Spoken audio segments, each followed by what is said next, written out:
Hola, buenos días. Nuevamente, qué linda oportunidad que tenemos hoy de poder estudiar la palabra de Dios y poder eh, encontrarnos o ubicarnos juntamente con los discípulos del Señor. Cuando estamos en esta enseñanza, yendo a través del Evangelio de San Marcos, es como que me identifico juntamente con los discípulos del Señor y es como que me transporto en ese tiempo y en ese mismo lugar, siguiendo por supuesto, el relato y la enseñanza que el Evangelio de San Marcos nos trae acerca de la vida de Jesús. Y qué mejor manera, ¿no es cierto?, de estar más apasionados por el Señor, de conocerlo más a Él cada día, ¿no es cierto?, y yendo a través de esta enseñanza del Evangelio de San Marcos. Seguimos con esta enseñanza, este estudio inductivo. Estamos hoy en el capítulo 3. Vamos a terminar el capítulo 3. Vamos a comenzar en el versículo 20 del capítulo 3 al versículo 35. Y lo que voy a hacer es voy a dar un pequeño repaso de los últimos versículos que vimos la semana pasada, que es precisamente cuando Jesús sube al monte en un momento crucial, diríamos, del ministerio de Jesús. Estamos estamos a un año del ministerio de Capernaum, aproximadamente que unos 2 años del ministerio de Jesús. Queda todavía un año para la pasión de Jesús. Y bueno, y digo crucial porque él sube al monte y como siempre él dependía, ¿no es cierto?, en oración a buscar la voluntad del Padre. Es en ese momento que él sube al monte a solas, porque precisamente después que él desciende del monte, él elige ahora a sus 12 discípulos.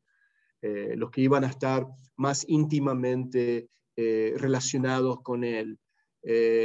Acá vemos que Jesús, como lo vemos en las Escrituras, que nos habla acerca de que él tuvo en una ocasión, creo que es tengo acá Mateo, creo que es en Mateo, tengo mis notas aquí, sí, bien, donde Jesús asigna y llama a los 70, o sea que vemos que él tenía 70 discípulos en los cuales él los envía de 2 en 2. O sea que vemos que tenía muchos discípulos Jesús, pero precisamente de ese grupo, de esos 70 que nos menciona el Evangelio de San Marcos, el Evangelio de San Mateo, él ahora escoge precisamente a 12, específicamente a 12 que iban a estar en su círculo más íntimo, ¿no es cierto?, en el ministerio de Jesús. Así que bueno, y precisamente él escoge esos 12 porque ellos van a ser después los 12 apóstoles, menos uno, ¿no es cierto?, que fue el que fue Judas quien lo traicionó. Estoy buscando Juan, a ver, ¿dónde está eso? Creo que es eso. Lo voy a encontrar. Es que tengo tantas notas y tengo marcado no sé cuántas cosas que ya me estoy perdiendo en todas mis notas. Pero bueno, Jesús menciona de cómo él fue quien nos escogió a cada uno. Acá está, en Juan 6:70, dice: Jesús le respondió: no os escogí yo a vosotros los 12, y sin embargo uno de vosotros es un diablo. Esto refiriéndose a Judas. Y bueno, entonces sabemos que fue Jesús quien toma la iniciativa de buscarlos y elegirlos según su soberana voluntad. Y bueno, eso es lo que después más tarde Jesús le recordaría a sus discípulos, de que no me elegiste vosotros a mí, sino que yo los elegí a vosotros. Y os he puesto para que vayáis y llevéis fruto, dice en San Juan capítulo 15, y vuestro fruto permanezca, para que todo lo que pidieres al Padre en mi nombre, Él os lo dé. O sea que vemos claramente que es Jesús quien toma la iniciativa de escoger de todos los discípulos. Y ya vimos, ¿no es cierto? En porciones vimos en Marcos, vimos porciones de que cuando él elige, o llama, perdón, él llama a Pedro y Andrés y lo llama a Juan, a los hermanos Zebedeos, cuando él llama a Mateo, ¿no es cierto? Ya vimos esos pasajes en Marcos. Pero bueno, ¿por qué no vamos en oración ahora? Lo que voy a hacer ahora es voy a cambiar la pantalla para ya ir a la presentación. Si pueden estar viendo acá. Ok, ahí estoy. Y ahí está. Muy bien. Voy a estar ya ahí. Ok, ¿lo ven ahí? Ahí está. Creo que ahí estoy.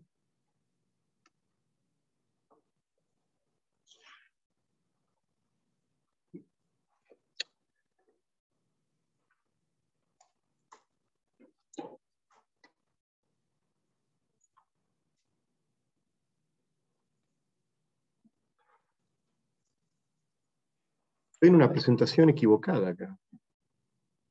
Qué raro. Ok, perdón, voy a volver a intentar que te creo. tenía otra cosa abierta acá. Fui a la presentación equivocada. Ok, ahí estoy.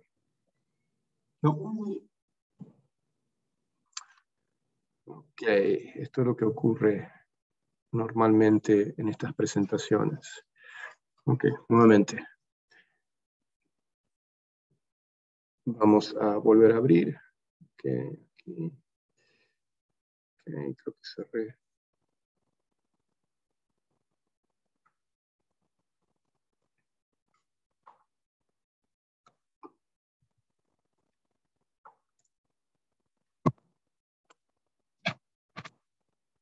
Ok, ahí estoy nuevamente. Ahora sí, yo creo que vamos a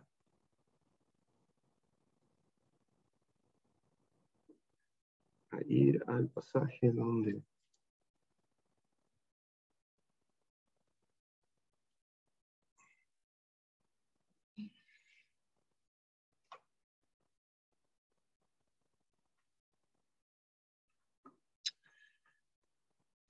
estoy perdido sin un mouse.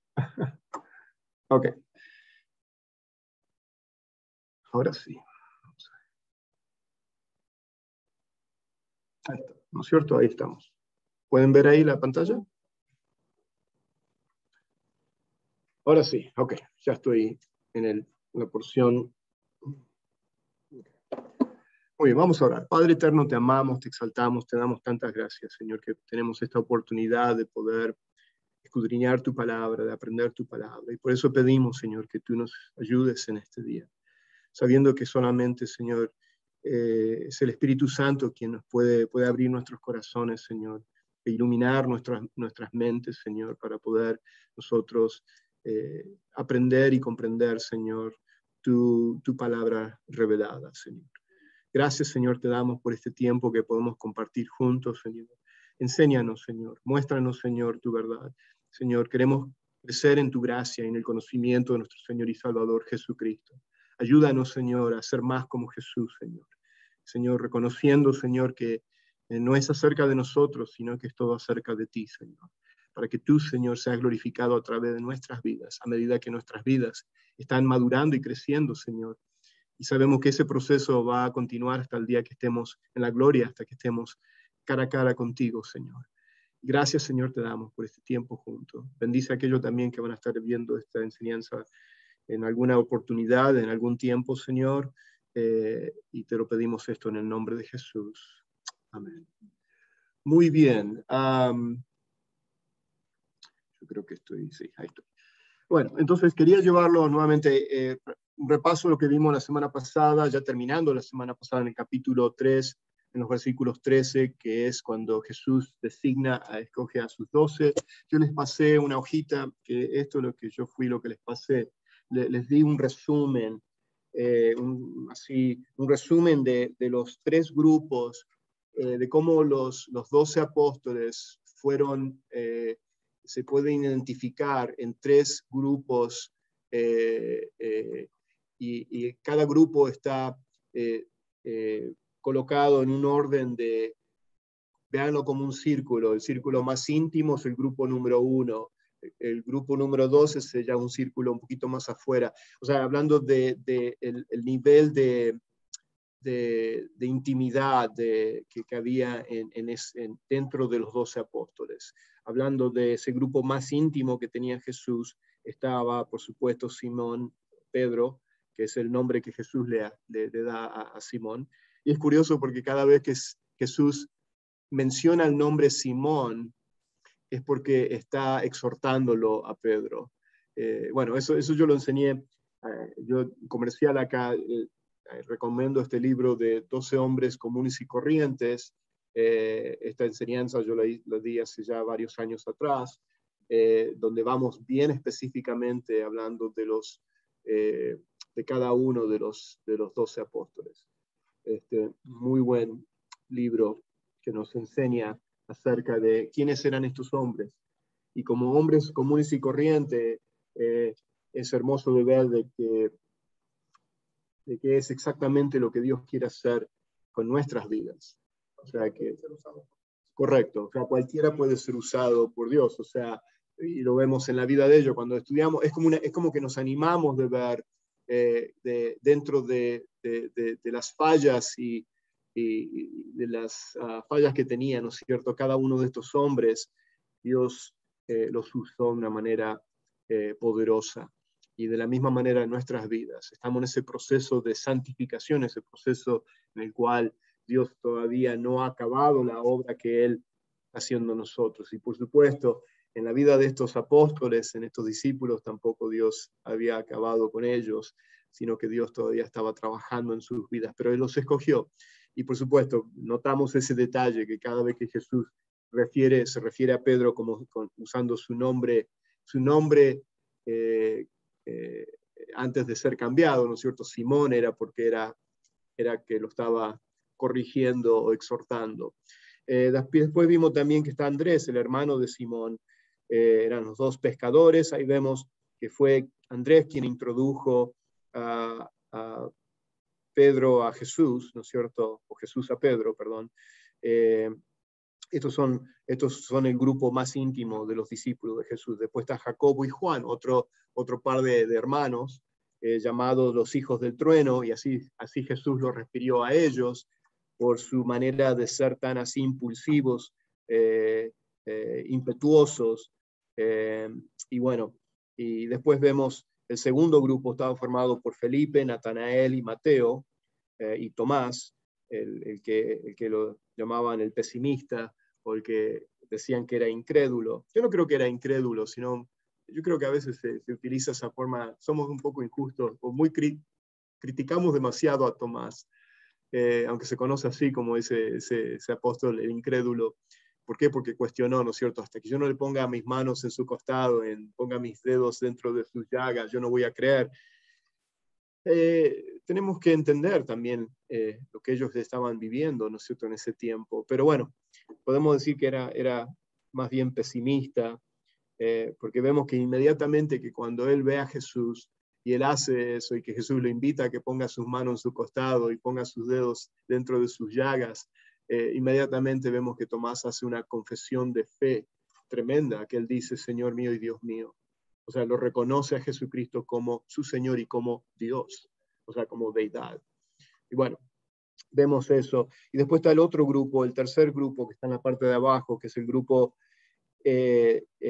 digamos, menos íntimo. Todos tenían una intimidad con ellos, pero eran íntimos con Jesús, pero diríamos lo más íntimo era el grupo 1.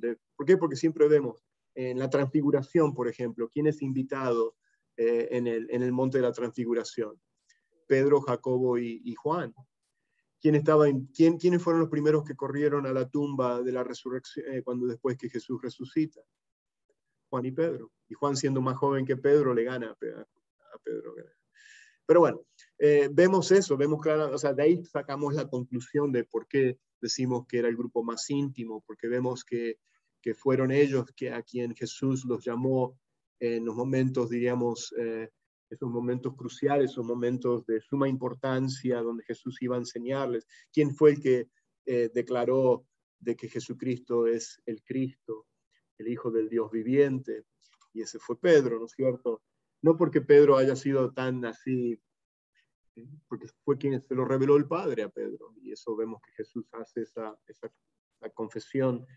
La confesión de Pedro, Jesús nos enseña que fue el Padre quien se lo revela a Pedro. Bueno, y así después vemos el grupo más, diríamos, menos íntimo, estaba dentro de Jacobo el menor, Simón, que era un cananista, celote, y es interesante de ver eso. Y tan solo digo, estoy resumiendo, porque ya quiero entrar en el versículo 20 del capítulo 3.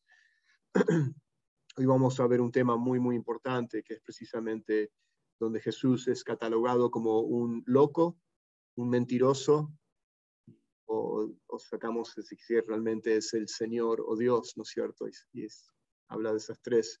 El trilema, vamos a hablar del trilema, que solamente podemos sacar tres conclusiones: o era un loco, lunático, o era realmente un mentiroso, un farsante, que es precisamente el argumento que estaban usando los fariseos y los escribas, o realmente él era Dios encarnado, o era el Señor. Bueno, y eso lo vamos a hablar en unos momentos más. Pero quiero terminar con el punto de los 12 apóstoles, como resumen. Es interesante de ver que Jesús escoge número uno, a un publicano.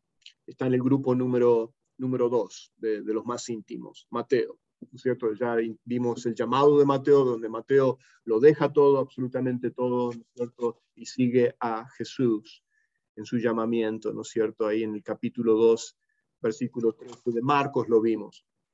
Pero es interesante porque sabemos que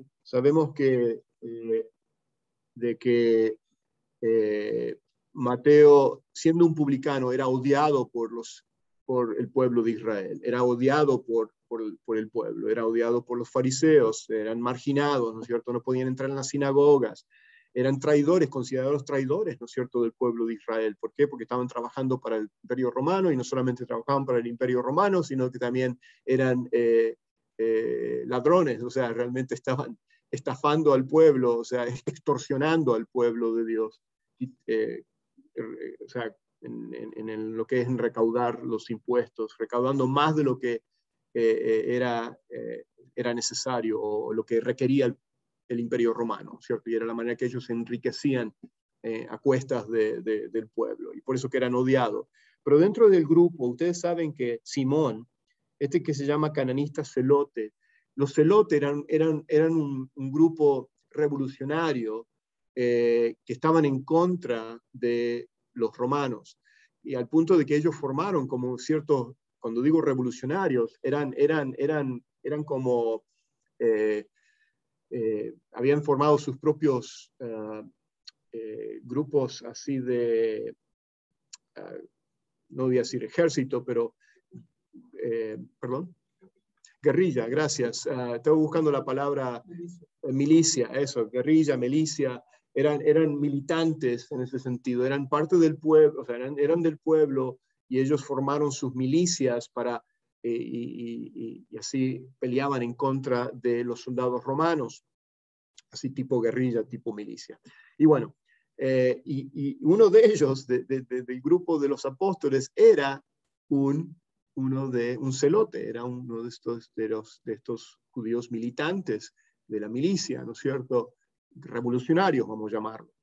Formaban así revoluciones y atacaban a los romanos.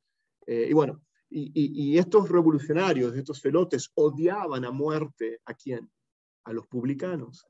Y Jesús viene a poner dentro del grupo de los 12, llama a un publicano y a un celote cananista. Vemos el cambio de corazón. Solamente Dios puede cambiar el corazón, ¿no es cierto?, de estas personas que eran prejuiciosas, ¿no es cierto?, que se odiaban dentro del pueblo de Israel, se odiaban. Bueno, eso es lo que quería dejarles. Es todo lo que quería mencionar por ahora, de los 12 hombres, de estos 12 hombres, de estos 12 discípulos que fueron después llamados a ser parte de sus 12 apóstoles, del grupo más íntimo de todos los discípulos que tenía y que estaban siguiendo. Y como ya les dije, él tenía muchos discípulos. Como ya les dije en una ocasión, mencioné la palabra, y lo vuelvo a repetir, tenía 70 y los manda de 2 en 2. Que después vemos que en Juan 6, muchos de esos 70 empiezan a cuestionar a Jesús, porque empezó a hablar palabras muy duras en Juan capítulo 6, cuando él empieza a hablar de que él es el pan vivo que descendió del cielo, y si alguno come de este pan vivirá para siempre, y el pan que yo también daré por la vida del mundo es mi carne. Y cuando él empieza a hablar de carne, de comer su carne y todo eso, por supuesto él está hablando de su sacrificio, está hablando de aceptarlo a él por fe, ¿no es cierto?, como el Salvador, como aquel que es el Cordero de Dios que iba a entregar su vida en rescate de todos nosotros, de los pecadores, ¿no es cierto? Y todo aquel que viene a arrepentimiento y recibe a Jesucristo como su Señor y Salvador viene a ser salvo. Y él está hablando espiritualmente, ¿no es cierto?, de comer su carne, que él es el pan vivo. Y nos habla de que ahí en adelante, de que la reacción de los discípulos en el versículo 60 del capítulo 6, tan solo esto es para ya terminar con este punto, dice: por eso muchos de sus discípulos, cuando oyeron esto, dijeron: dura es esta declaración, ¿quién puede escucharla? Y bueno, y de ahí en adelante dice, pero hay algunos, y bueno, él sigue hablando y él dice, pero Jesús, sabiendo en su interior que sus discípulos murmuraban por esto, les dijo: ¿esto os escandaliza? Pues, ¿qué si vierais al Hijo del Hombre ascender a donde antes estaba? Está hablando ahora de la resurrección y la ascensión de Jesús, de cuando los discípulos después lo ven ascender entre las nubes, ¿no es cierto?, después de Pentecostés. Es el Espíritu es el que da vida, la carne para nada aprovecha. Las palabras que yo he hablado son espíritu y son vida. O sea, acá les aclara diciendo, yo no estoy hablando de literalmente ustedes tienen que comer mi carne, acá estoy hablando que es espiritual, ¿no es cierto? Es el Espíritu que da vida, es el Espíritu que regenera, es el Espíritu que da el nuevo nacimiento, es el Espíritu Santo de Dios que pone un nuevo corazón en nosotros, como Ezequiel 36 nos habla. Pero hay algunos de vosotros que no creéis, y le está hablando a sus discípulos. O sea, que vemos que entre medio de los discípulos había muchos que lo estaban siguiendo, pero había muchos que no creían. ¿En qué? No es que no creían en los milagros, porque veían los milagros, veían las señales y los prodigios, al punto de que Jesús les delega el poder a ellos, y ellos saliendo, los 70, saliendo de 2 en 2, también salían, hacían milagros, sanaban, echaban fuera demonios. ¿Ok? Y vemos claramente eso. Pero Jesús sabía desde el principio quién eran los que no creían y quién era el que le iba a traicionar. Y por supuesto ahí está hablando de... ¿Tenías algo que...? No, estaba pensando de que para un judío escuchar solamente el que comiera mi carne y bebe mi sangre, pues es una acción para... Claro, canibalismo. Pues me pongo yo en el lugar de las personas a veces. ¿Qué haría yo si escuchara decir a Henry, hey, si tú no comes mi carne y bebes mi sangre, ¿qué pensaría? Claro. Entonces, pues, a veces no hay que ser tan duro con las personas. Claro, aunque después de Jesús aclara, ¿no es cierto? Porque acordate que él está hablando y a veces cuando hablaba en parábolas, o sea, en este caso sí, son palabras duras y ellos mismos lo dicen. Pero acá nos revela también de que había un punto de incredulidad en ello. Y es como que él está ahora separando. Acá llega el momento crucial de que todo está bien y chévere, todo está tan contento de ver la multiplicación de los panes, el alimentar, ¿no es cierto?, el llenar la barriga, el sanar, ¿no es cierto?, a las personas. Pero cuando Jesús empieza a enseñar el evangelio, el mensaje del reino, ¿no es cierto? Hablando de arrepentimiento, hablando de que solamente Él es el único quien puede salvar, ¿no es cierto? Para todo aquello que ponen su fe en Él y no, por supuesto, en el sistema religioso que ellos tenían. El sistema religioso que ellos tenían era un sistema que era de obras, ¿no es cierto? Ellos ponían su confianza, su fe en ellos mismos, en lo que ellos podían lograr y lo que ellos podían hacer. Pero bueno, quería tan solo llegar a ese punto. No quiero tomar ya más tiempo en eso. Ahora sí vamos a entrar en el versículo 20, vamos a entrar al tema de hoy, Jesús mentiroso, loco o Señor. Y lo que primero quiero traerles es el famoso trilema de C.S. Lewis, de este autor, filósofo inglés, autor, escritor, autor de Crónicas de Narnia, ¿no es cierto? Él trajo este trilema que se llama el trilema de C.S. Lewis. Y es quién fue Jesús, ¿cierto? Habla acá de, y yo creo que C.S. Lewis sacó este argumento, este trilema precisamente yo creo aquello de Marcos capítulo 3.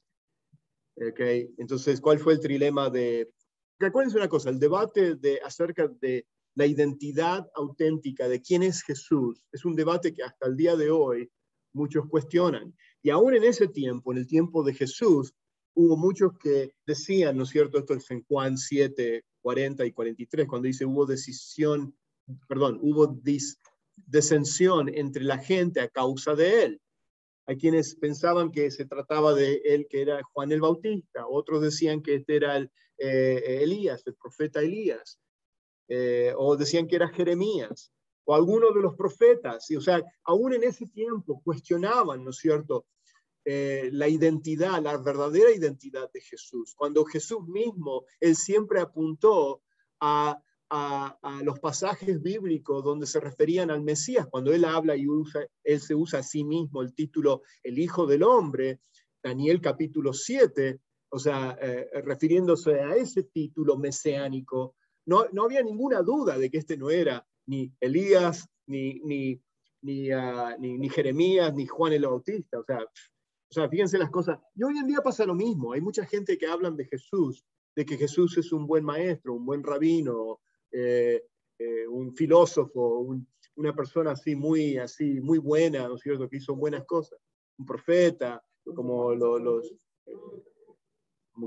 musulmanes hablan de que es un profeta, ¿no es cierto? Y por supuesto, el trilema del C.S. Lewis completamente,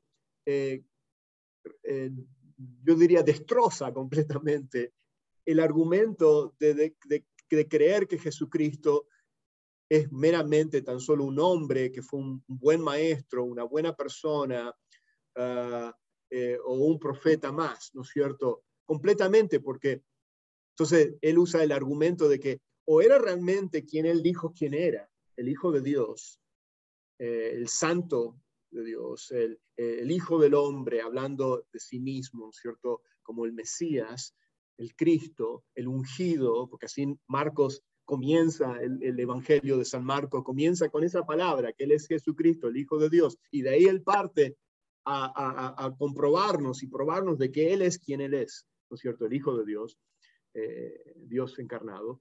Pero acá C.S. Lewis utiliza, ¿no es cierto?, ese argumento, es decir, o realmente él es quien él dijo quién era, o era realmente un mentiroso, o era un loco lunático, porque ¿qué maestro, qué rabino, qué profeta se atrevió a decir las cosas que Jesús dijo acerca de sí mismo? Como lo que acabo de leer en Juan capítulo 6, de comer su carne y de beber su sangre, ¿no es cierto?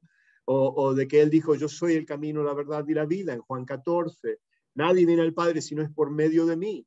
O sea, tenemos que decir, wow, o sea, o está loco porque él se está atribuyendo, ¿no es cierto? O cuando él habla de que es el único quien, o sea, que él perdona pecados, y los fariseos y los escribas decían, si el único que puede perdonar pecados es Dios, ¿cómo tú siendo hombre te haces igual a Dios? Si solamente Dios puede perdonar pecado, ¿cómo puedes decirle a este paralítico, tus pecados son perdonados? ¿Ve? Entonces, cuando vemos todo eso, tenemos que concluir a lo mismo que concluyó aquí C.S. Lewis en su trilema, de que él dijo ser Dios. O sea que o era un loco mentiroso, loco lunático, o era realmente la verdad es que él fue Dios. O sea que no nos queda otra conclusión. Yo usé el mismo trilema de C.S. Lewis, porque esto yo lo había leído hace muchos años atrás. Cuando fui a Israel, una de las, la guía que teníamos, una de las guías, que más bien era una de las guías que nos enseñaba cada lugar arqueológico y cada lugar así dentro de Israel, mientras que íbamos visitando cada lugar, Capernaum, el Mar de Galilea, estuvimos en Jerusalén o en el Mar Muerto. Ella siempre nos daba contexto histórico, nos hablaba de todo eso, y bueno, ella era judía, y ella no era una creyente, ella no era cristiana, y estábamos juntamente en el Monte de los Olivos, me acuerdo, después de que ella nos habla acerca de, o sea, que ella hablaba solamente, tomaba los pasajes de Evangelio, y él hablaba que este era el lugar, o sea, donde Jesús había traído a sus discípulos, el jardín de Getsemaní, ella nos habla, y estábamos ahí, estábamos tomando un break, un descanso. Y yo me acerqué a ella y hablando con ella, yo le pregunté directamente a ella, digo, o sea, digo, me sorprende, o sea, no es que me sorprende, o sea, de cuánto usted sabe, o sea, acerca de la Biblia, yo le decía a ella, de los pasajes bíblicos, de todo eso. Y ella me comentaba dónde ella había estudiado y bueno, y entonces yo le pregunté, digo, ¿y quién tú opinas que es Jesús? O sea, de todo lo que tú sabes, o sea, de los evangelios, de la historia, de todo esto. Y ella me dice, bueno, Jesús era un rabino, era un buen maestro. Así me contestó a mí. Y yo usé exactamente el trilema aquí de C.S. Lewis, diciéndole a ella, pero le digo, pero si tú nos acabas de decir y nos hablas de que Jesús dijo, yo soy el camino, la verdad y la vida, y nadie viene al Padre si no es por medio de mí, y todas las cosas que Jesús, que tú nos has dicho y nos has correctamente, nos has enseñado durante esta guía de este tour aquí en Tierra Santa, yo le decía a ella, o era un loco lunático, lo digo, mentiroso, o él era quien él dijo quién era. Y ella se quedó callada y no me contestó a lo que yo le había dicho. Y ahí quedó, o sea, después había otra gente que vinieron y bueno, estábamos ahí me acuerdo, estábamos descendiendo ahí en el Monte de los Olivos, yendo hacia el jardín de Getsemaní. Y así fue. Y precisamente eso es lo que C.S. Lewis acá está trayendo, ese argumento, que es el argumento que ahora Jesús también trae en Marcos capítulo 3. Acá, por eso que lo traigo lo estoy mencionando aquí. Muy bien, vamos a ir a los versículos 20 y 21. Lo tengo ahí en la pantalla, pero pueden seguir en sus Biblias. Marcos capítulo 3, versículo 20 y 21. Acá vemos que Jesús llegó a una casa, okay, nuevamente él está en Capernaum, y creemos que es la casa, nuevamente, pudo haber sido, no nos dice específicamente, pero creemos que puede ser nuevamente la casa de Pedro, donde era su centro ahí de operación en Capernaum, donde ya vimos que ya había ocurrido, había estado anteriormente. Dice, y la multitud se juntó de nuevo, a tal punto que ellos ni siquiera podían comer. Cuando sus parientes oyeron esto, fueron para hacerse cargo de él, porque decían, está fuera de sí. Wow. Ahora, fíjense una cosa, sus parientes, ¿dónde estaban viviendo? Porque ¿dónde vivía Jesús? ¿Dónde tenía su casa? En Nazaret. Nazaret no está muy lejos de Capernaum. Así que cuando sus parientes, ¿y quiénes fueron los parientes acá de Jesús? Porque sabemos que Jesús tenía hermanos y tenía hermanas. La palabra nos dice que él también tenía hermanos. Precisamente el paralelo de este pasaje en el otro evangelio, es en el evangelio de Mateo, es en el capítulo 12. Es el paralelo, o sea, es la misma historia, lo que está ocurriendo aquí es el mismo pasaje, pero contado por Mateo. ¿Okay? Y vemos que Jesús tenía hermanos. Sabemos que dos de esos hermanos, Santiago y Judas, después escribieron 2 epístolas con el nombre o sea, Santiago, siendo uno de los medio hermanos, y Judas también. Judas fue un era menor que Santiago, porque por supuesto Jesús es el mayor de todos los hermanos. Y ahora estoy buscando el pasaje donde está la lista de, creo que es en Marcos, más adelante nos da los nombres de donde los de Nazaret, ¿no es cierto? Cuando él va a Nazaret, él dice, ¿no es este el hijo del carpintero y no conocemos su madre y sus hermanos? Y nos da la lista ahí de Santiago, Jacobo, como también se le conocía, Judas, Simón, creo que ahí está el nombre de otro de sus hermanos. O sea que vemos que fácilmente tenía como 7 hermanos. Ahora lo voy a encontrar. Perdí la hoja donde está Jesús y sus hermanos, donde lo cuestionan, ¿no es cierto? Cuando él regresa a Nazaret y donde él no puede realizar, creo que es en Juan 7, gracias, sí, creo que ahí está. En Juan 7, donde nos dice, cuando él va a Nazaret, ¿no es cierto? Y donde él no puede realizar muchos milagros ahí. ¿Por qué? Porque por la incredulidad que había en ellos. Y nos da la lista de sus hermanos. Ok, pero lo que quiero llegar es, ya, si lo encontrás, Ricardo, donde los menciona los nombres, lo voy a encontrar, tengo en mis notas, pero como ya les dije, tengo tantas marcas que acá ya se me olvidó dónde lo marqué. Pero bueno, es ahí donde nos menciona los nombres de los medio hermanos de Jesús. Los hermanos creían en Jesús. Buen punto, y es muy cierto, al punto de que ahora estamos viendo eso ahora. Creyeron después de la resurrección, que fue el caso de Santiago, que él después escribe la epístola de Santiago, y también de Judas, que él también escribe la epístola de Judas. Después creyeron, después de la resurrección. Pero mientras tanto, diríamos que la única que creía en él era María, porque ella fue la que recibió el mensaje, pero sus hermanos no. Y acá vemos esto. ¿Qué pasa entonces? Seguimos en Marcos. Entonces dice que primeramente como la muchedumbre se agolpó de tal manera que no podían ni comer. Unos versículos anteriores, en el capítulo 3, en el versículo 10, dice, se le echaban encima para tocarle. Era tal la situación acá, de que por eso Jesús tenía que irse a lugares desérticos, o lugares amplios, o por eso que él pedía que la barca, que le siguiera la barca a la orilla del mar, para entonces él subirse, para que la gente no se le echase encima. O sea, literalmente, lo estaban aplastando a Jesús, básicamente, a ese punto, porque así nos dice la Escritura, que se le echaban encima. Y esto no eran tan solo 2, 3, 4, 5 personas, esto eran cientos y cientos de personas que estaban ahí buscando a Jesús. Y bueno, al punto que ahora ni siquiera podían comer. Dice, cuando sus parientes oyeron, o sea, cuando estaban en Nazaret, o sea, y escuchan de que Jesús, hay una gran multitud que está siguiendo a Jesús ahí en Capernaum, dice que van los hermanos, ¿no es cierto?, fueron a hacerse cargo de él. O sea que están tomando intervención de llevárselo, de salvarlo, como de salvarlo a él, porque dice, este se volvió loco. ¿Por qué? Porque dice, está fuera de sí. Eso es lo que los hermanos pensaban de él. Por eso que el primer punto acá es, creían que estaba loco, lunático, es la suposición de la familia de Jesús, o sea, los mismos hermanos. Imagínense lo que fue criarse en un hogar donde tenés un hermano que es perfecto. Okay, imagínate eso, okay. Jesús siendo perfecto, sin pecado, y los hermanos viéndolo a él.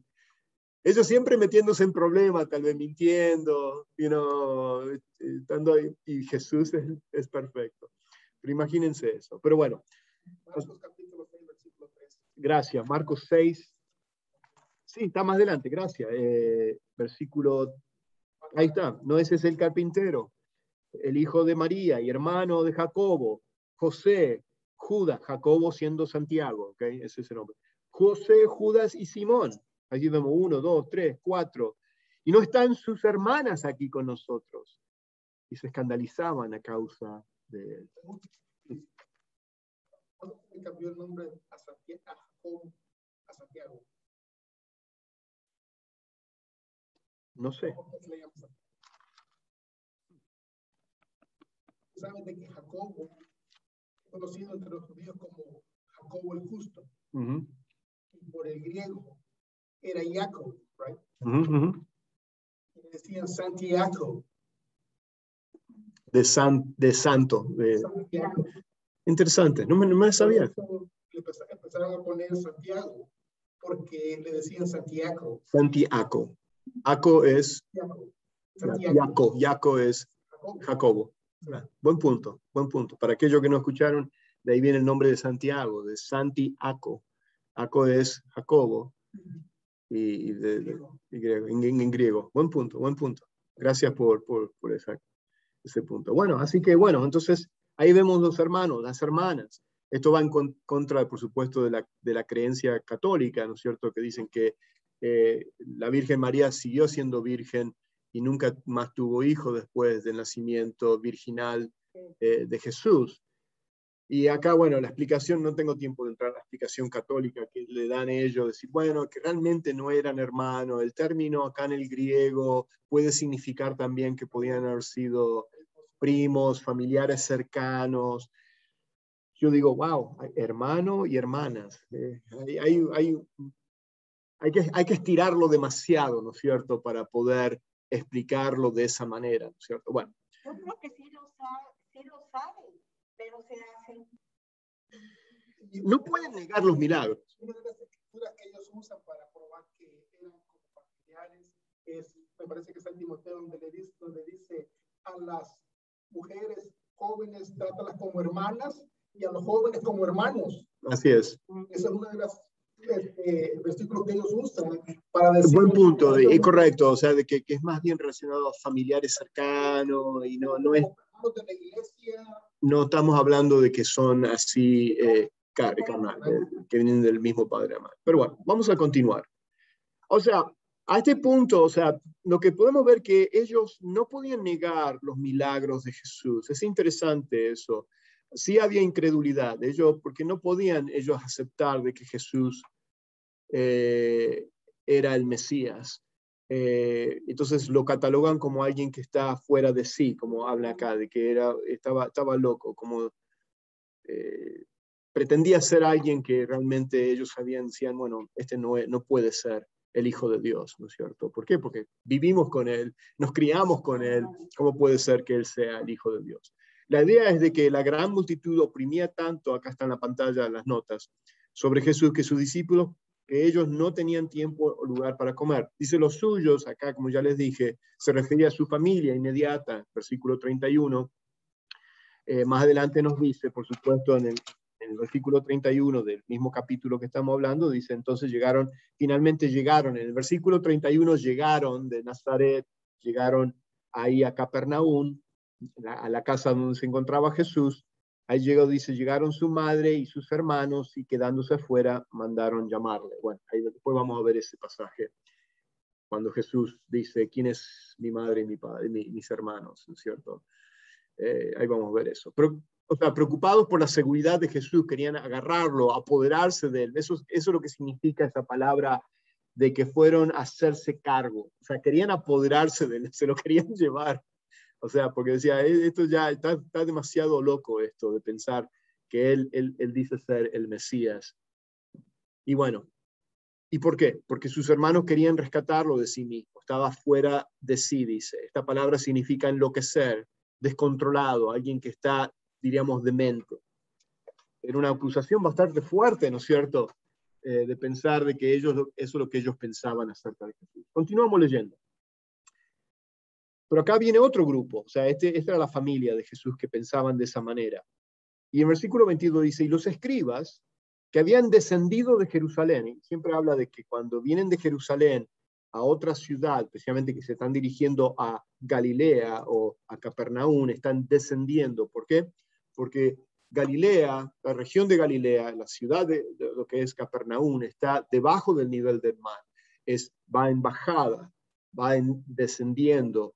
Jerusalén está elevada, está como en un monte, ¿no es cierto? Y entonces es por eso que habla de descender siempre. Cuando vienen de Jerusalén hacia otra ciudad, están descendiendo. Lo mismo usaba cuando vemos la parábola del del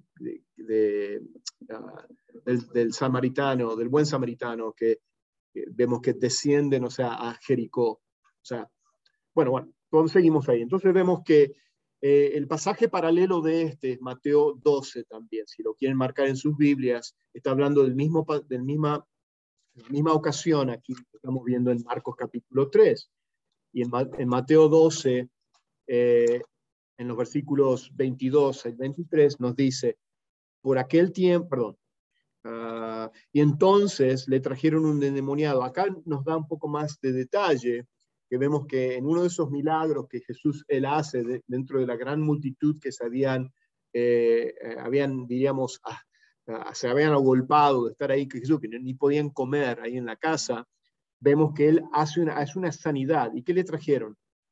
Mateo 12, 22 nos dice, un endemoniado, no solamente era endemoniado, sino que era ciego y mudo, y lo sanó de manera que el mudo hablaba y veía, y todas las multitudes estaban asombradas, decían, ¿acaso no es este el hijo de David? O sea que estaban preguntando si realmente este era el Mesías, este era el hijo de David, porque el hijo de David era ¿cierto? Otro título, diríamos, o que apuntaba hacia el Mesías, que de la descendencia de David, por eso que habla del hijo de David, iba a venir el Mesías. Y bueno, ahí Mateo nos da un poquito más de detalle de que hubo esta sanidad, y acá empieza el argumento de los fariseos y de los escribas. Ellos no podían negar el milagro de Jesús, los milagros de Jesús, no podían negar la multiplicación de los panes y los peces, no podían negar las sanidades que él hacía. Las señales y los prodigios eran tan evidentes, tan delante de ellos, que es imposible de negarlo, porque no fue una sanidad, ni dos, ni tres, ni cuatro, fueron cientos y miles, podremos decir, dentro de ese lapso de ese tiempo. Prácticamente él ya no había más enfermos. Estoy usando un poco de hipérbola, o sea, estoy exagerando en cierta manera, pero hasta cierto punto, tal vez no tanto exagerando, pero sí exagerando, decir que ya no había nadie que estaba enfermo en la región de Galilea, porque había sanado a tantos, que bueno, Juan nos dice que no habría lugar de poder escribir de todas las cosas que Jesús hizo en esos 3 años. O sea, pero acá vemos que la estrategia de los religiosos a corto plazo era de descreditar a Jesús. ¿Y cómo podían descreditarlo? Ellos no usan el mismo argumento de que él estaba loco, porque los locos no sanan, o los locos no hacen los milagros que hacen, ¿no es cierto? Que hacía Jesús, ¿no es cierto? Entonces, ellos tenían que asociarlo con algo que era sobrenatural. O sea, y no lo acreditan a Dios, sino que lo acreditan ¿a quién? A Satanás. Entonces, por eso que él le dicen que él era un mentiroso al punto de que era un demonio. Y que él hacía estas cosas porque él era un príncipe de demonios. O sea, al punto de que estaba asociado con los demonios en hacer estos milagros. O sea, que la estrategia era el pueblo decía, ¿no será este el hijo de David? Y cuestionaban, y para entonces, para que el pueblo no lo siguiera continuando siguiendo a Jesús, ellos decían, sí, ustedes ven todos estos milagros, pero estos milagros no son hechos sino por el príncipe de los demonios. Y fíjense lo que dice, pero los escribas que habían venido de Jerusalén, estoy en el versículo 22, dice, decían que tenía a Belcebú, que por el príncipe de los demonios echaba fuera los demonios. ¡Wow! ¡Qué declaración, qué blasfemia! ¡Qué declaración tan dura! Al punto que esa declaración que ellos hacen es lo que después Jesús habla en el mismo contexto de esa declaración que después habla del pecado imperdonable, ¿no es cierto? Que cuando uno blasfemia en contra del Espíritu Santo. Habla de Jesús como un mago. Como un mago. Y entonces habla de un mago. Entonces vemos cómo ellos trataron de descreditarlo, de calumniarlo, ¿no es cierto?, con mentiras, con el fin de hacer volver a la opinión pública en contra de él. O sea, querían que no lo siguieran siguiendo, ¿no es cierto? Que siguieran haciendo, que estuvieran haciendo esas preguntas, ¿no es cierto? ¿Será este? ¿Será este? Y mientras que ellos tendrían que haber sido los escribas, los conocedores de la Escritura, del Antiguo Testamento, de todas las promesas, tendrían que haber dicho al pueblo, sí, este es el Hijo de David, este es el Hijo de Dios. Y vemos que no lo hicieron. ¿Por qué? Porque estaban tan duros de corazón. O sea, más allá, o sea, no es que no podían creer, es que no querían creer las señales que tenían delante de ellos. Y vemos que esa es la estrategia. Y de aquí en adelante ellos lo continúan haciendo, vez tras vez. Mateo 12 es del mismo pasaje, pero Lucas 11 también nos da en otra ocasión lo mismo que ocurre también. Él hace una sanidad, creo que es Lucas 11, 14, Lucas 11, 14, Jesús y Belzebú. Ahí está. En Lucas 11, no es ya ahora en Capernaum, pero es en Judea. Ahora él se encuentra cerca de Jerusalén. Entonces vemos acá que él también echa fuera un demonio que estaba mudo, pero la persona era muda, un endemoniado, y también usan el mismo argumento, vuelven a repetir la misma calumnia, el mismo argumento. Y esa era la estrategia de los escribas y de los fariseos, de descreditar a Jesús. Como no podían negar la realidad de su poder milagroso, tomaron una campaña ¿de qué? De desprestigio, para poner en duda la fuente de tal poder. Es ahí que entonces tenemos que entender el significado, porque ha sido de gran debate qué es lo que significa, es lo que es el pecado que es imperdonable, ¿no es cierto?, que Jesús menciona en este pasaje.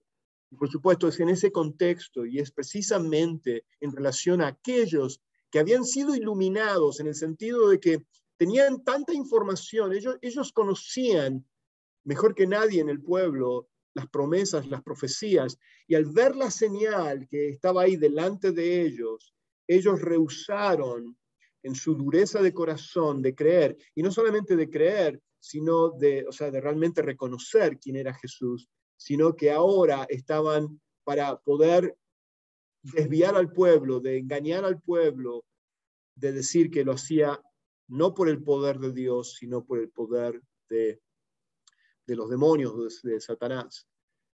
Vemos eso. Entonces, en respuesta a la pregunta de la multitud, los enemigos de Jesús dijeron que no era el Cristo, sino un siervo de Belzebú. Y ahí entonces podemos empezar a entender un poquito el significado del pecado imperdonable. Hay un pecado que no se puede perdonar cuando uno cruza esa línea, como lo cruzaron los escribas, ¿okay? Hay gente que dice, hay cristianos que yo he escuchado que dice, tal vez yo he cometido el pecado imperdonable. No, porque el momento que tú estás cuestionando y preguntando eso y te sientes como preocupado si lo hiciste, es porque no lo has cometido, ¿no es cierto? Porque solamente este tipo de personas que nunca cuestionaron, nunca se arrepintieron y nunca vinieron a arrepentimiento, es esa persona de que ya no había más manera de que ellos pudieran ser arrepentidos, o sea, de que pudieran venir a arrepentimiento. Tomaron el Espíritu Santo inmundo. Que eso fue lo duro, porque sabemos que a través de qué operaba Jesús los milagros, a través del poder del Espíritu Santo. ¿Quién descendió como paloma en el bautismo de Jesús? El Espíritu Santo. Entonces era una blasfemia tan grande, tan dura, especialmente de estas personas que tenían conocimiento de la verdad, diríamos, en el Antiguo Testamento de las promesas, que ellos deberían de haberlo reconocido, pero rehusaron reconocerlo por la dureza de su corazón. Es a ellos que le está hablando acerca de este pecado imperdonable, que hoy en día hay muchos también hoy en día que han sido iluminados en el sentido de que han escuchado el Evangelio, han recibido, ¿no es cierto?, la palabra de Dios vez tras vez, y pueden ver, ¿no es cierto?, la evidencia en sí de la palabra de Dios, de quién es Jesús, y rehusan creer en él. Bueno, seguimos ahora en el pasaje. Continuamos en Marcos 3. Entonces aquí vemos que Jesús sabe lo que ellos están pensando, lo que ellos están diciendo. En el versículo 23 en adelante dice que, y llamándolos juntos así, les hablaba en parábola. Él le dice, ok, vengan. Yo sé lo que ustedes están pensando y lo que ustedes están diciendo acerca de mí. Vengan, vamos a hablar. Vamos a realmente enfrentar este argumento, si realmente el argumento de ustedes es verdadero, o si realmente tiene sentido, o si es lógico. Era ilógico lo que ellos estaban diciendo, de que él estaba echando fuera demonios en el poder de Satanás. ¿Cómo que Satanás puede, estar en contra de sí mismo, ¿no es cierto?, en todo lo que él hacía? Entonces, acá está explicando. Dice, le hablaban parados, ¿cómo puede Satanás expulsar a Satanás? Y le hace una pregunta a ellos. Es hermoso ver que Jesús se lo echa de nuevo a ellos. ¿Cómo es que ustedes dicen que yo hago estos milagros por el poder de Satanás? Ahora yo les pregunto a ustedes, ¿cómo puede Satanás expulsarse a Satanás mismo? ¿Tiene sentido eso? No, ¿no es cierto? Es ilógico. Ellos, por supuesto, no contestan, no dicen nada. Y acá Jesús, como en una parábola, dice, y si un reino está dividido contra sí mismo, ese reino no puede perdurar. ¿Cuál es la manera en una guerra? Si uno divide, uno conquista. Dividir es conquistar. O sea que esa es la estrategia de las guerras. El hecho de dividirnos, es poder entonces conquistar. Vemos que acá Jesús utiliza esa lógica y le está diciendo, es ilógico lo que ustedes están diciendo, no tiene sentido. Dice, ¿cómo puede Satanás expulsar a Satanás? Y si un reino está dividido contra sí mismo, ese reino no puede perdurar. Y si una casa está dividida contra sí misma, esa casa no podría permanecer. Y si Satanás se ha levantado contra sí mismo, está dividido, no puede permanecer, sino que ha llegado su fin. O sea, les dice, no tiene sentido, no puede ser. Y acá les trae este ejemplo, acá dice, pero nadie puede entrar en la casa de un hombre fuerte. Ese hombre fuerte es Satanás. Y acá Jesús está demostrando, es decir, yo entré en la casa de Satanás en el sentido de que él vino a traer el poder del reino de Dios, el mensaje, el evangelio del reino y el poder de Dios se manifestó en Jesucristo al echar, él demostró ser Dios, de tener el poder sobre Satanás y ser más poderoso que Satanás por ser Dios. Él demostró al echar fuera a los demonios. Al sanar a las enfermedades, ¿no es cierto? Ya les dije que Marcos nos demuestra de que Él es el Cristo, Él es el Hijo de Dios, al demostrarnos, ¿no es cierto?, manifestado el poder de Dios, el poder sobre Satanás. Y Él le dice, pero nadie puede entrar a la casa de un hombre fuerte y saquear sus bienes si primero no lo ata. Jesús vino a atar el poder de Satanás. Satanás no tenía absolutamente ningún poder sobre él. No lo tuvo en la tentación cuando él estuvo 40 días ahí en el desierto.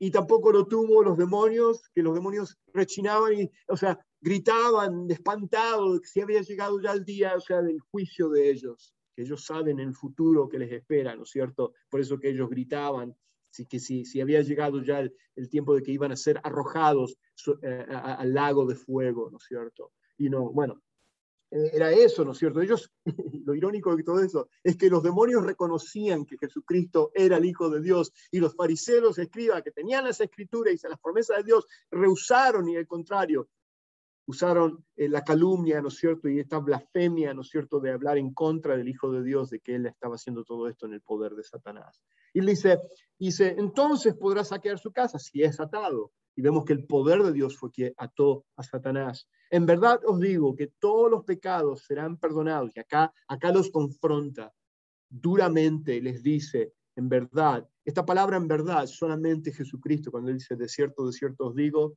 o la palabra es en verdad, ¿no es cierto? Correctamente. Perdón. Ciertamente. O cuando él dice de cierto os digo, o cuando él usa esta manera de referirse, dice en verdad, ¿no es cierto? Os digo que todos los pecados serán perdonados a los hijos de los hombres, y la blasfemia con que blasfemen, pero cualquiera que blasfeme contra el Espíritu Santo no tiene jamás perdón, sino que es culpable de pecado eterno.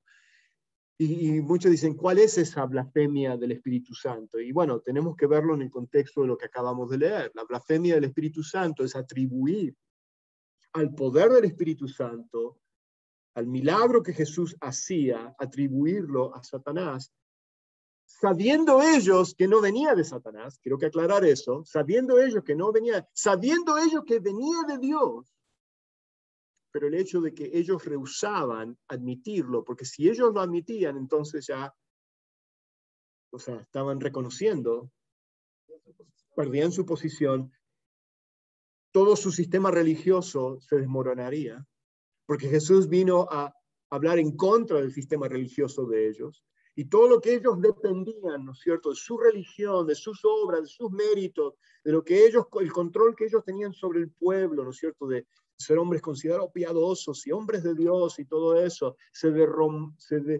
derrumbaría todo.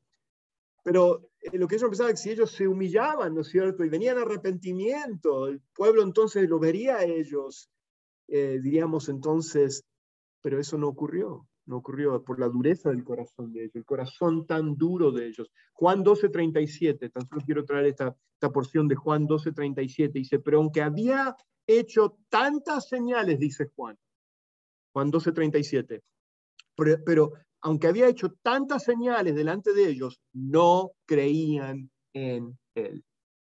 Acá Juan claramente no los trae, nos dice que es que no es que no podían creer, porque había traído todas estas señales, es que no querían creer. El corazón era tan duro, tanto de los escribas, de los fariseos, como del pueblo también. Estaban, sí, dispuestos a recibir la comida y los panes y los pescados y los milagros y las sanidades, pero en el momento que Jesús los llama a arrepentimiento, de que reconozca que son pecadores y que necesitan venir a arrepentimiento y poner su fe en Él, dijeron, no, hasta acá llegamos, Jesús, que fue también la contestación que hicieron muchos de los discípulos de Jesús, que yo les dije en Juan 6, que muchos dijeron, estas cosas son muy duras ya de poder. Hasta ahí te seguimos, Jesús.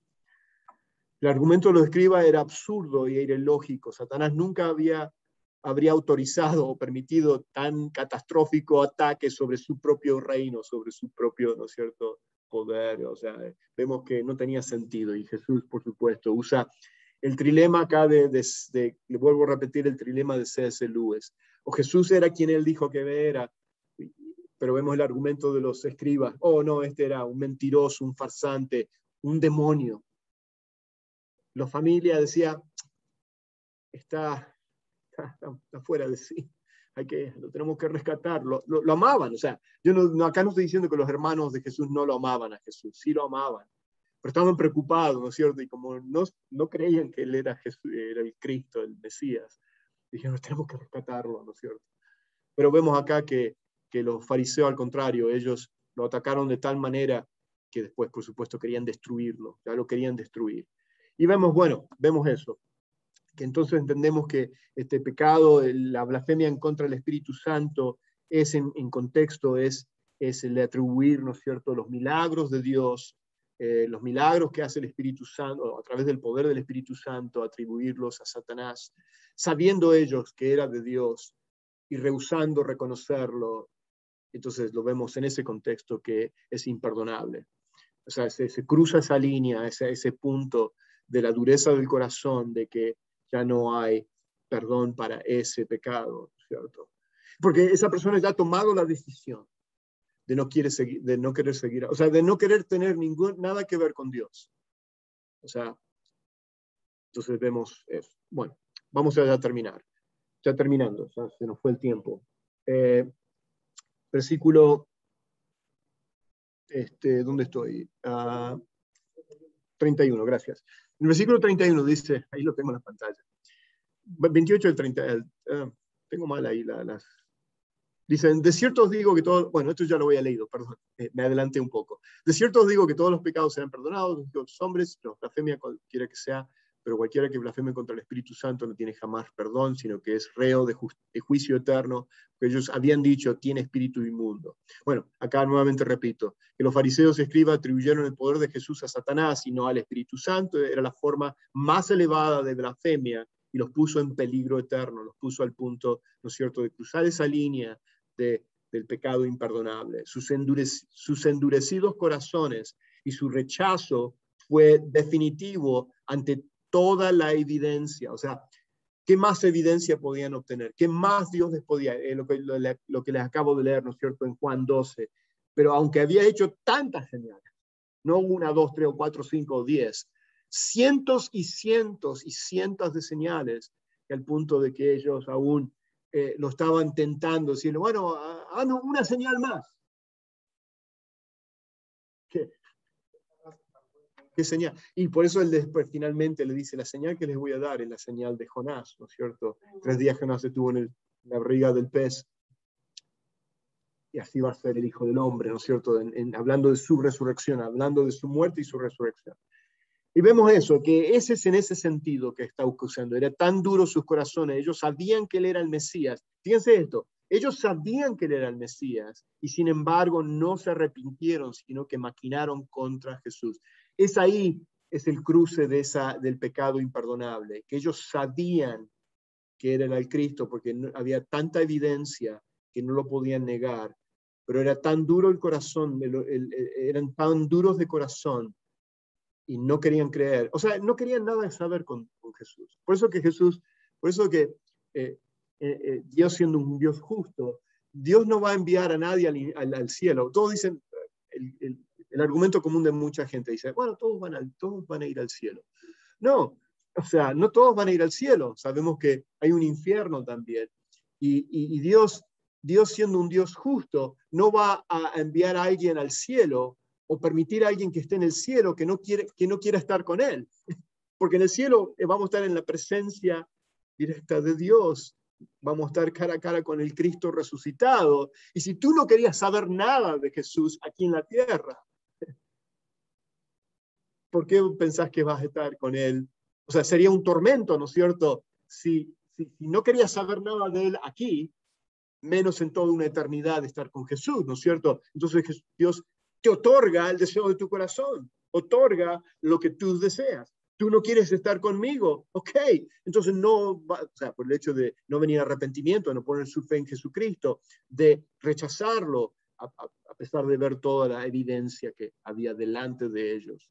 Tenemos que saber que ellos eran escribas, ellos sabían las escrituras, o sea, acá no estamos hablando de que era alguien que era ignorante, ¿no es cierto?, de las escrituras. Estas personas sabían las escrituras, por eso que sabían que él era el Mesías. Pero bueno, acá terminando.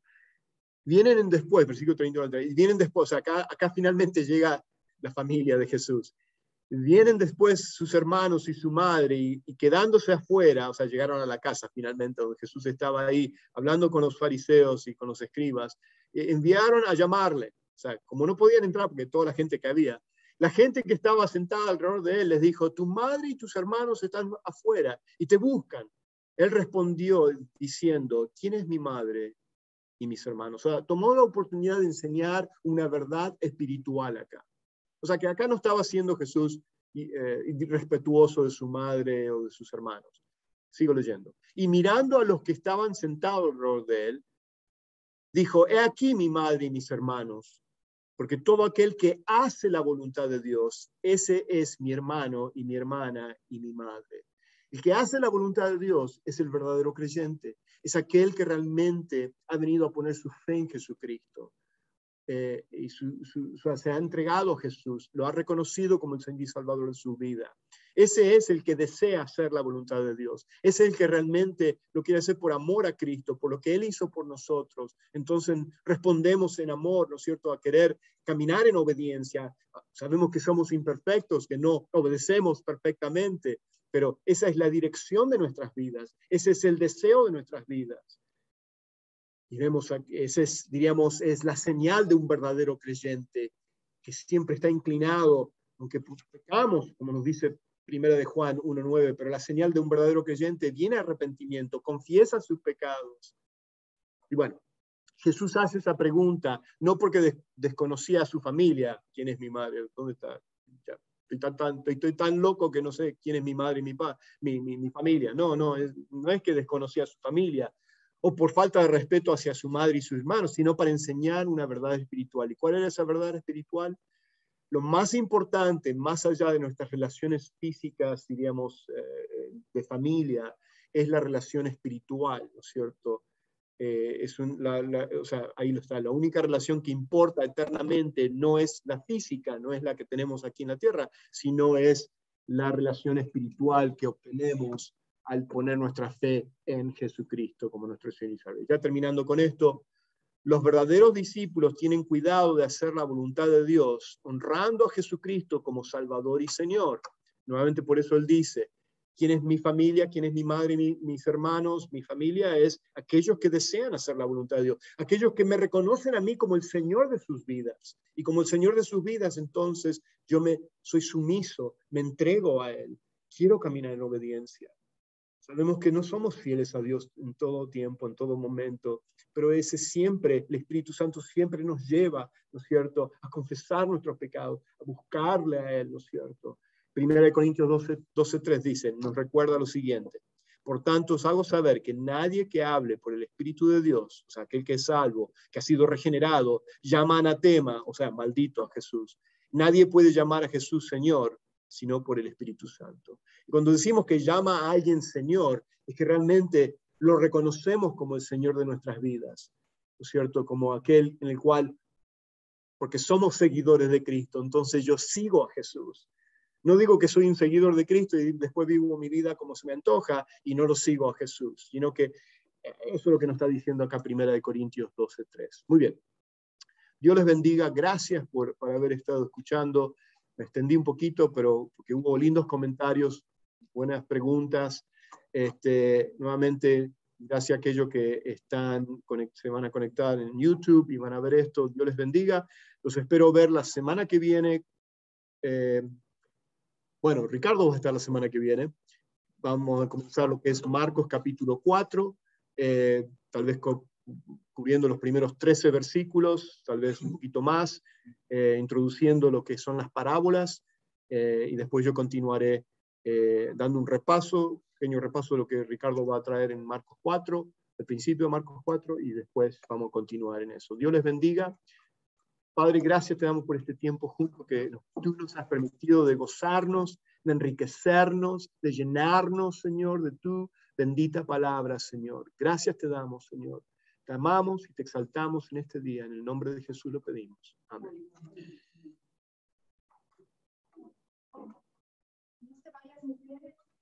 Vamos a tener, yo espero que el domingo pasado vamos a tener un evento para mujeres.